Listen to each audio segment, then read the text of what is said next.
Well, this is the last day of our lessons before our quiz, and we're going to look at the administration of Mr. Obama and the election of Mr. Trump. In 2008, the Republicans are going to turn to John McCain. Now remember, George W. Bush is our president, but he can't run for a third term because of the 22nd Amendment. John McCain was a Vietnam War hero. Now, to add some pizzazz to his campaign, John McCain is going to turn to Sarah Palin, governor of the state of Arkansas, to be his running mate. Now, Sarah Palin becomes the second woman ever to run for the vice presidency of the United States for a major party. Remember, Geraldine Ferraro ran with Walter Mondale in '84. The Democrats are torn. Hillary Clinton had been elected senator from the state of New York, and there are a large number of Democrats who support Hillary Clinton. However, Barack Obama is running for the presidency. Obama is the senator from the state of Ohio.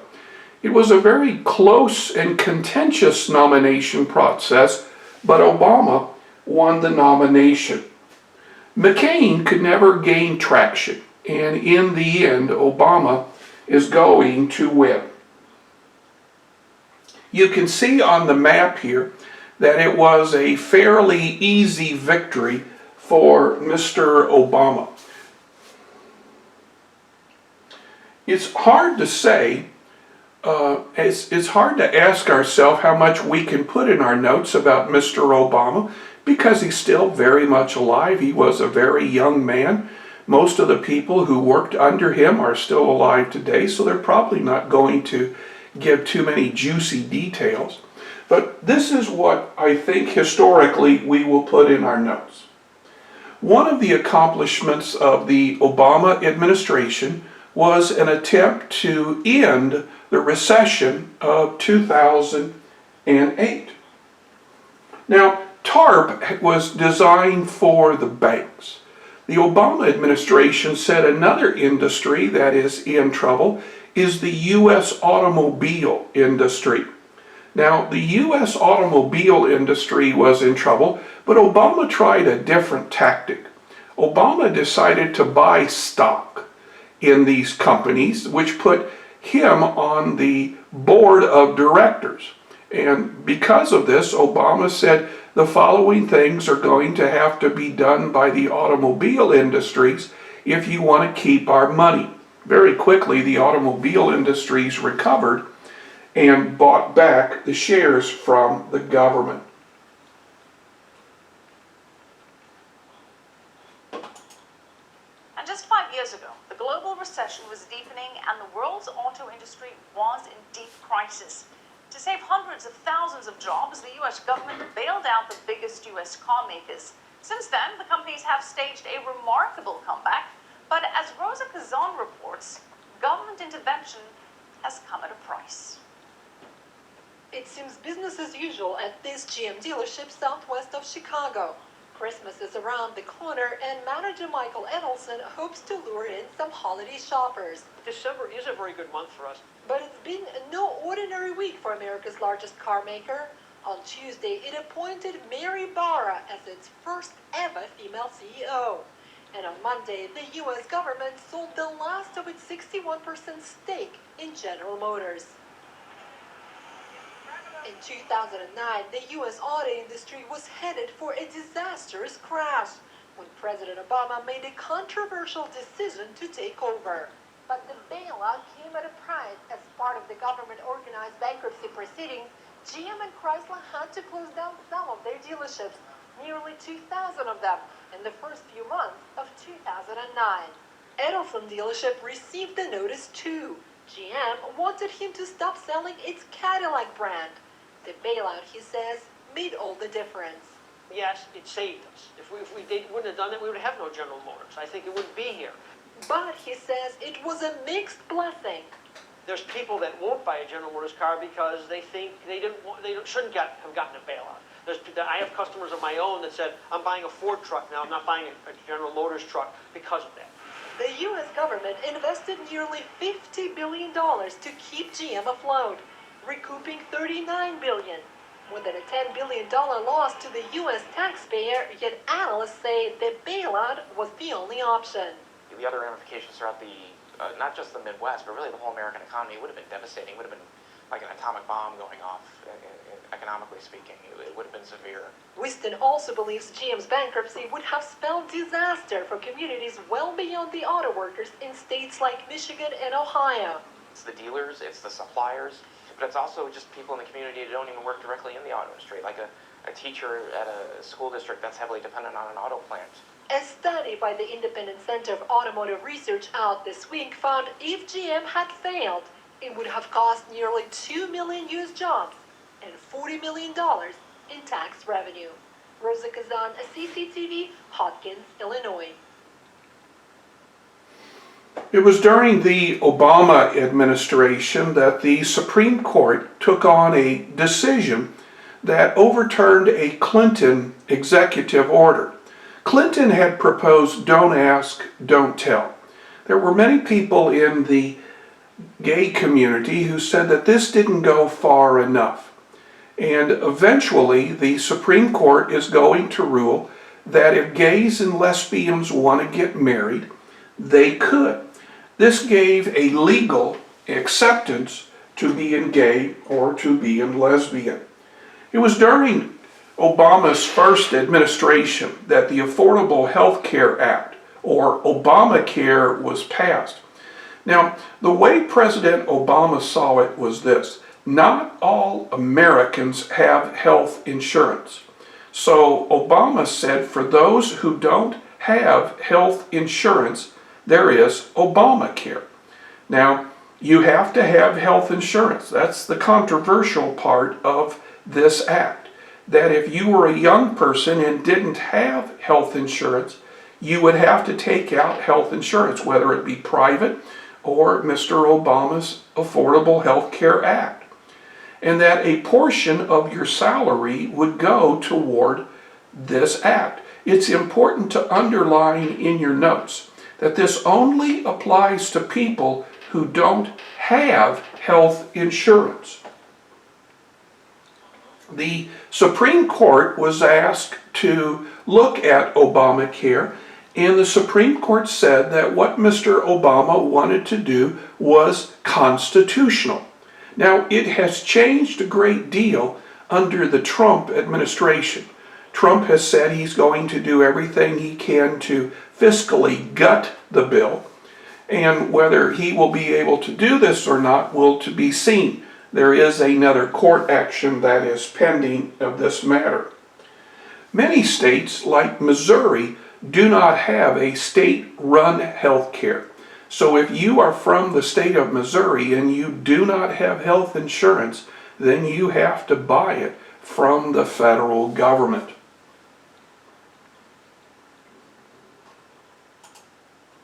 Let's try that again. Yeah, I'm having some problems with this. Good morning, Hank. It's Tuesday. What is this weird non-airport background? Anyway, yesterday was the 5-year anniversary of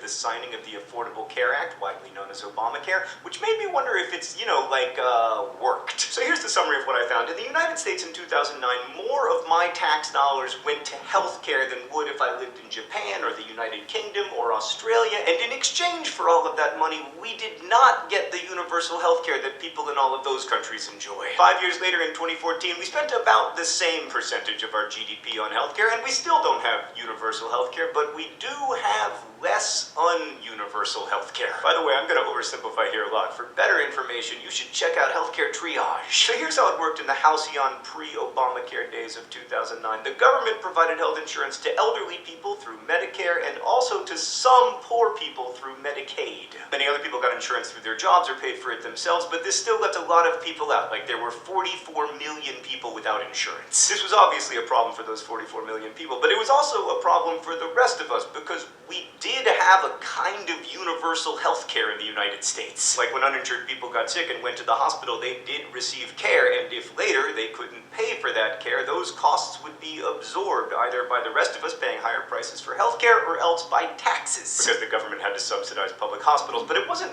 really universal health care because you can't like go into an emergency department and get your week's supply of insulin if you're diabetic. So in the US, we didn't and still don't have real universal health care. We have like, if you get shot, we will try to patch that up for you universal health care. And this system was astonishingly inefficient. Like, we spent more than 17% of our total gross domestic product on health care. In countries like Canada and France and Australia and the Netherlands, they spend less than 10% of their GDP on health care, and they get similar, or in many cases, better health outcomes. Also, back in 2009, insurers could deny you access to healthcare insurance if you had a pre-existing condition, a phrase intentionally so broad that it encompassed like everything. For instance, Henry Reich of Minute Physics was once denied insurance because he had the pre-existing condition of tinnitus, or ringing in his ear. The only way to get around the pre-existing condition clause was if you worked for a big company, you could get insurance through them. And that, of course, incentivized people to work for big companies when they might otherwise be doing different kinds of work, like, I don't know, making minute physics videos. So the Affordable Care Act sought to make the labor market less bananas, decrease health-related bankruptcies, the #1 cause of bankruptcy in the United States, and ultimately to insure those 44 million people without insurance, while at the same time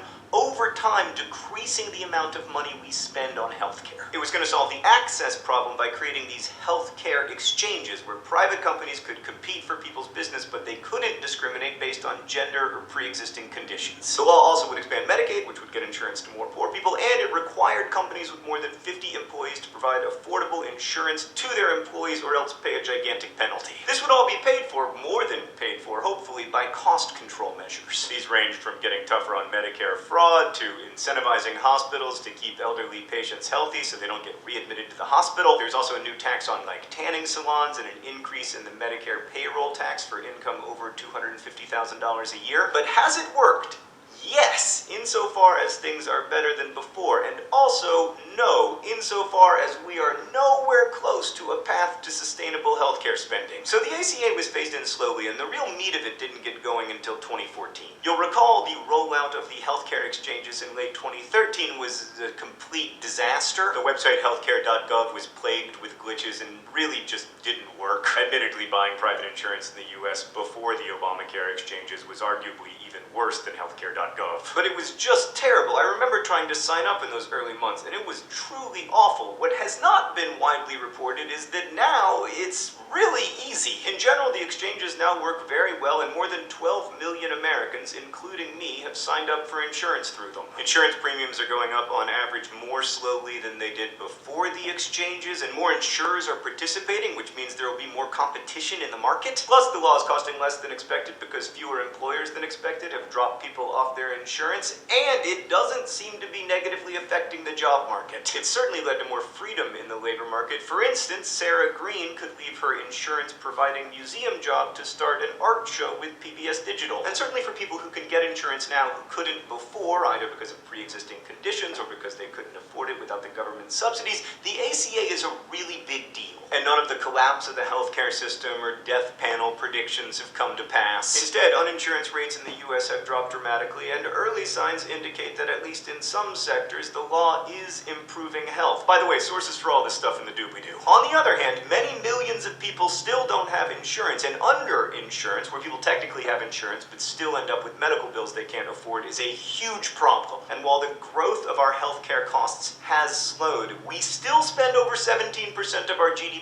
on healthcare. Most other developed countries spend far less than that and still have citizens who live longer and healthier lives than Americans. And before you say that's because Americans eat or drink or smoke or whatever more than British people, no, that's simply not true. Have you ever met an actual British person? I don't mean like Jack or Finn or Charlie, I mean a real one. So yeah, if nothing changes, healthcare costs are still going to crush us in the long run, because the thing about the ACA is that it's not particularly radical. Like the 12 million people who've gotten insurance through the exchanges, that's less than 4% of Americans. For the vast majority of people, very little has changed, and that means that the the underlying problems haven't really changed. We spend way too much on healthcare and we get too little in return. To take that seriously would require radical change, government interventions like price controls, for instance, or a single-payer healthcare system, or a truly free market system where if you show up to the hospital with a gunshot wound and you can't pay for treatment, you don't get treatment. So Hank, the old system definitely wasn't working. The ACA is working insofar as its job is to get health insurance to people who don't have it without disturbing the health insurance ecosystem for most people. But the ACA didn't really replace an existing system so much as it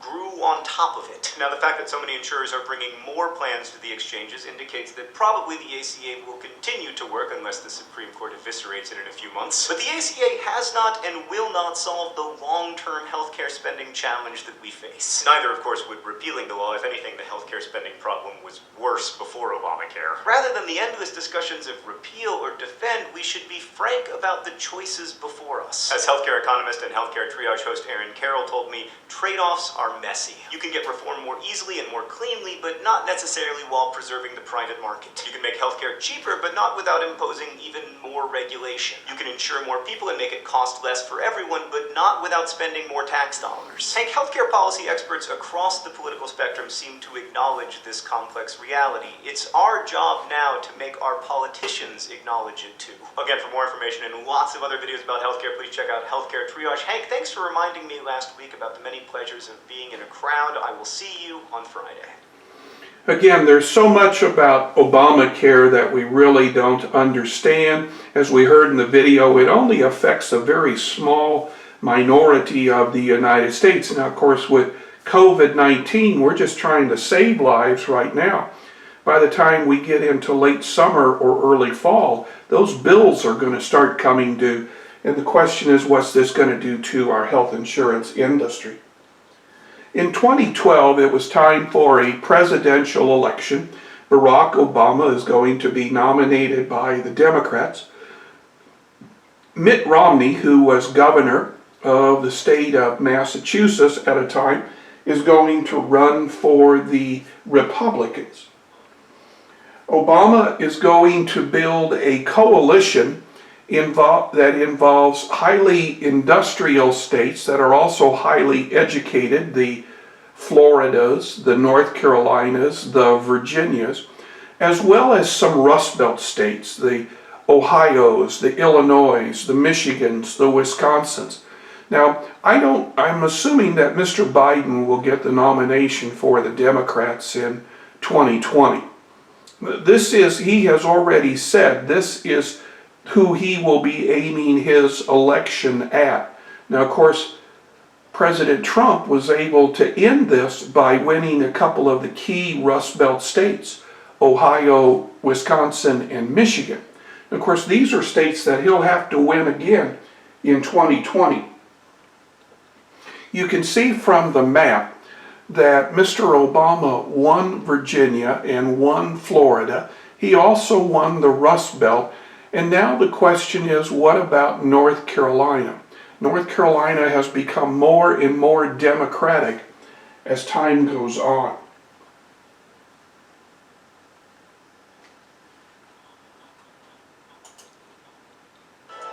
My memories here. Our kids grew up here. Some of our best friends have been made here in this place. There have been moments that were highlights for us that are going to be hard to duplicate. That was President Obama looking back on his 8 years living in the White House with Steve Kroft on 60 Minutes. And now, with just days left in office, many are looking ahead to the lasting impact of both the president's achievements and failures. Michael D'Antonio is the author of A Consequential President, The Legacy of Barack Obama, and he joins me in studio now. Michael, thanks for being here. Thank you. Let me start off by asking you about the way in which you view the president's achievements. You essentially broke up your book into chapters chronicling what you consider his biggest achievements: healthcare, progress, you say, on energy, recovery after the economic recession. If you had to pick one, Michael, what would you say would be the most impactful achievement of President Obama? Well, I think he did impactful things on several levels, but domestically, I think saving the economy. These are often achievements that he notched in the first 2 years of his 8 years in the White House, and it's hard for us to remember how bad it was, but we were in double-digit unemployment, the stock market was in free fall, people were losing their homes by the millions, and he did stabilize things and then get the recovery going, and that was a big achievement. Besides writing about President Obama's successes, you also have a chapter dedicated to sort of unfinished business and failures, as you put it, like questions on race relations, the wars in Iraq and Afghanistan. You wrote that, quote, where he fell short, he made a true effort. President Obama, coming into office, had made some pretty big promises, which he, in some instances, failed to keep. He promised, for instance, that he would close Guantanamo. Guantanamo is still open. What does that tell us, you think, Michael, about the office itself and about President Obama? Well, I think President Obama was a bit naive about what he could accomplish. Washington was gridlocked then, and it is even more gridlocked now as he leaves. And this is, I think, one of his biggest frustrations. A promise like closing the detention center at Guantanamo was unrealistic. He had a Congress to deal with. It was a political football. Anytime you touch the issue of terrorism and the response to 9/11, you're going to have a fight on your hands. And I think that was proven to him over time. He's even admitted that he was a little too optimistic about what was possible for a president alone. And on race relations, it's interesting, you point out there was severe criticism from the left that President Obama experienced. Tell us about that, because you say on that issue for President Obama, it was a no-win situation. Well, I've been in some forums where I've sort of defended him on race relations, and African American and Hispanic citizens have told me, no, he's really dropped the ball there. And they see, well, he didn't do enough for our communities. And then there are many working class white people who feel that he alienated them.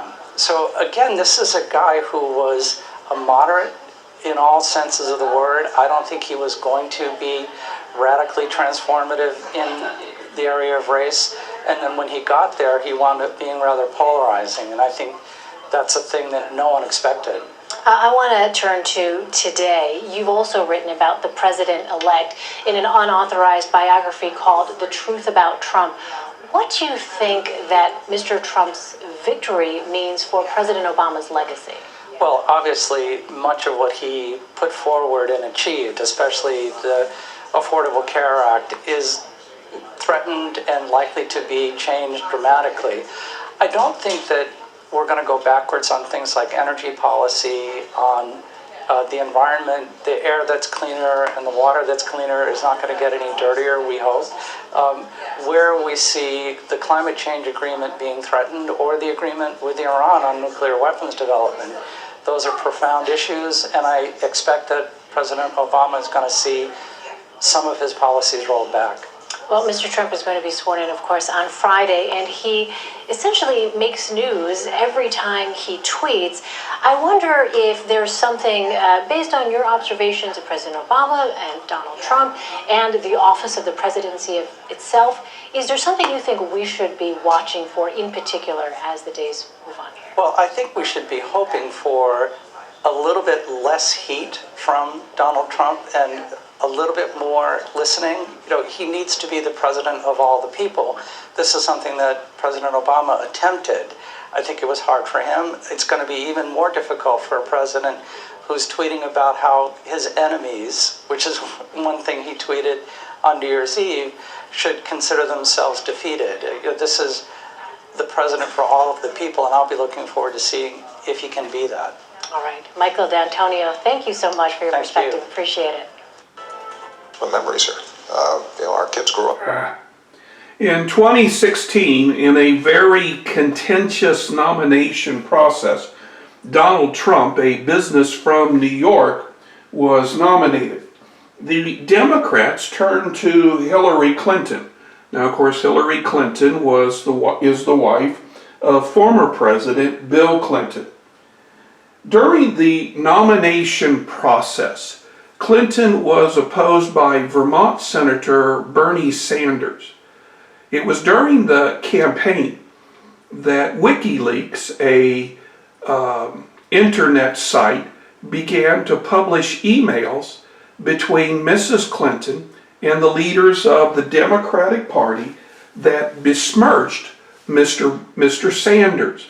It was then brought to the attention of the international public that most of these WikiLeaks memos had been taken by the Russians. In time, Russia would interfere in the election through social media. It would put out stories that tended to hurt the Democrats and played up the Republicans. Now, this is Bob Mueller. He used to be FBI director under Mr. Bush, George W. Bush, and Mr. Obama, and he laid out a pretty clear-cut example of how the Russians had involved themselves in the 2016 election. Clinton is going to win the most popular votes, but Trump is going to win just enough electoral college votes to become president of the United States. Now again, if we look back, there have only been 3 elections in American history where the person who got the most popular votes did not also get the most electoral college votes. So Trump went into this election with a minority in popular votes. Well, we are finished with today's work. A reminder that this is the last day for the presentation of lessons. There will be a quiz next week. I can guarantee you that 95% of all of the multiple choice questions will have come from the worksheets that we have done from Mr. Nixon to Mr. Obama. We're probably looking at 25 multiple choice questions and 15 true and false questions. I think all the true and false questions have been asked on worksheets, plus our usual 10. So this quiz next week will be worth 45. A reminder that next Friday your projects are due. Remember that if you don't have Microsoft Word, then you are writing out in a document your project. And if you don't have Microsoft Word, then you're going to have to make a hard copy. Again, make sure you look over all of this information before you turn it in. And then the last week of school, it'll be my chance to read over all of your stuff and get it returned to you before the end of school, which is in May. I think it's like May the 14th, something like that. Goodbye.